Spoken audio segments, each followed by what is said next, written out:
Welcome to learn IQ. আজকের যে বাংলা সারমর্ম মানে প্রেসি, তো এই প্রেসি নিয়ে আমি একটি গুরুত্বপূর্ণ সাবজেক্ট নিয়ে এলাম। দেখো বিষয়টা এর আগে বলি, যারা আগের ভিডিওগুলো দেখেছো অবশ্যই ভালো করেছো। অনেকের অনেক কিছু কনফিউশন আছে, তো কিভাবে প্রেসি লেখা, তো আগের ভিডিওগুলো না দেখলে তোমরা কিন্তু বুঝতে পারবে না। এই বিষয় মানে তোমাদেরকে যেই আহ, লেখাটা দেওয়া হবে সেটাই, আর মান মানে নম্বর। এখানে টাইটেল বলে আলাদা কিছু কিছু লেখার দরকার নেই। যদি এরকম ঘর থাকে তাহলে ঘরে প্রথম লাইনের মধ্যেই তোমাদের টাইটেল লেখার চেষ্টা করবে। একটা শব্দ একটা ঘরে, এবং কমা ছেদ সেই শব্দের পরেই। হ্যাঁ, পরবর্তী শব্দের আগে কমা ছেদ বা কোনো রকম চিহ্ন বসাবে না। ওকে, তো এটাই হচ্ছে বিষয়। আর যদি না থাকে, সাধারণত থাকবেই না এখন, তো সেই হিসাবে তোমরা এখানে টাইটেলটা লিখবে, যেটা শিরোনাম যেটা, তারপরে তোমাদের পেশি লিখতে শুরু করবে, আর কিছুই না। ওকে, নম্বর দিয়ে যেরকম হয়। তো দেখো আজকের টপিকটি সেটা হচ্ছে নিন্দা বিরোধ। হ্যাঁ, সেকেন্ড, হ্যাঁ, নিন্দা বিরোধ গায়ে বাজে না। ঠিক আছে, নিন্দা বিরোধ গায়ে বাজে না এমন কথা অল্প লোকই বলিতে পারে। যে নিন্দা গায়ে লাগছে না, আমার নামে নিন্দা করলো সেটা গায়ে লাগছে না, এগুলো কিন্তু খুব কম লোকেই বলতে পারে। এই এই লেখাটা কিন্তু অনেক ভাবের লেখা, অনেক ভাবতে হবে। একটু দেখো তাহলে বুঝতে পারবে। নিন্দা বিরোধ গায়ে বাজে না এমন কথা অল্প লোকই বলতে পারে। তোমরা ভিডিও কেটে দেখলে কিন্তু তোমরা বুঝতে পারবে না, তো তোমাদের বোঝা সম্ভব না। তোমরা এটা দেখে আগে প্র্যাকটিস করতে পারো, তারপরে তোমরা ভিডিওটি দেখো, সেটাও সুবিধা, যেটা তোমাদের ভালো লাগবে। তো খুব কম লোকই কিন্তু বলতে পারে যে আমাদের নিন্দা করছে সেটা আমাদের গায়ে লাগছে না। কোনো সহৃদয় লোক তা বলতে পারে না। সহৃদয় মানে সংবেদনশীল লোক, যাদের হৃদয় বড়, তারা সে কথা বলিতে পারে না। এটা তো দেখো সাধু ভাষায় আছে, সেটাকে কিন্তু আমাদেরকে চলিত ভাষায় করতে পারবে। এই নিন্দাটাকে আমরা হাইলাইট করলাম, সহৃদয় লোকটাকে হাইলাইট করলাম। যাহার হৃদয় বেশি তাহার ব্যথা পাইবার শক্তিও বেশি। তাহলে ব্যথা পাইবার শক্তিও কি বেশি।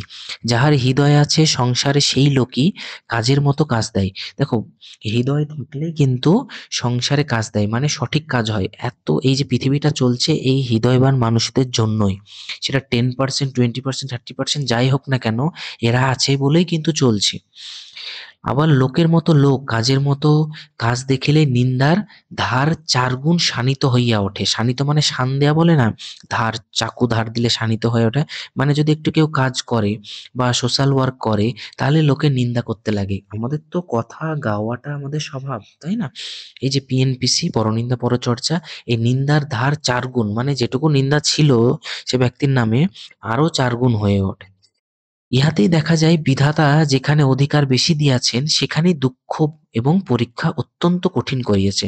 মানে যেখানে অধিকার বেশি দিয়েছে, যাদের অধিকার বেশি, হ্যাঁ, হৃদয় বেশি, হৃদয় বড়, সেখানেই তাদের কি দুঃখ এবং পরীক্ষা অত্যন্ত কঠিন। যেমন দেখবে গরিব দুঃখী মানুষদের পরীক্ষা বেশি কঠিন, তাদেরকে অনেক বেশি সহনশীলতার মধ্যে দিয়ে যেতে হয়।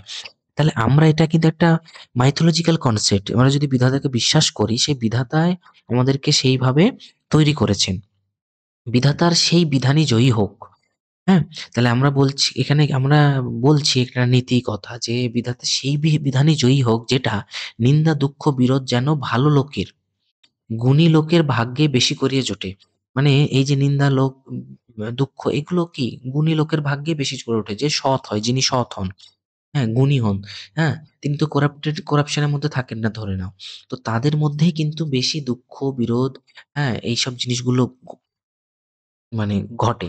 এবং সে, দেখবে সেই মানুষটা ফাইন্যান্সিয়াল ক্রাইসিসও ভোগে, তারপরেও সে কিন্তু সৎ। তাহলে এটা কিন্তু বিধাতার একটা পরীক্ষা। যে যথার্থরূপে ব্যথা ভোগ করিতে জানে সেই যেন ব্যথা পায়। মানে এটা বিধাতারই খেলা, যে যে ব্যথা ভোগ করিতে জানে তাকেই বিধাতা কি করে, ব্যথা দেয়।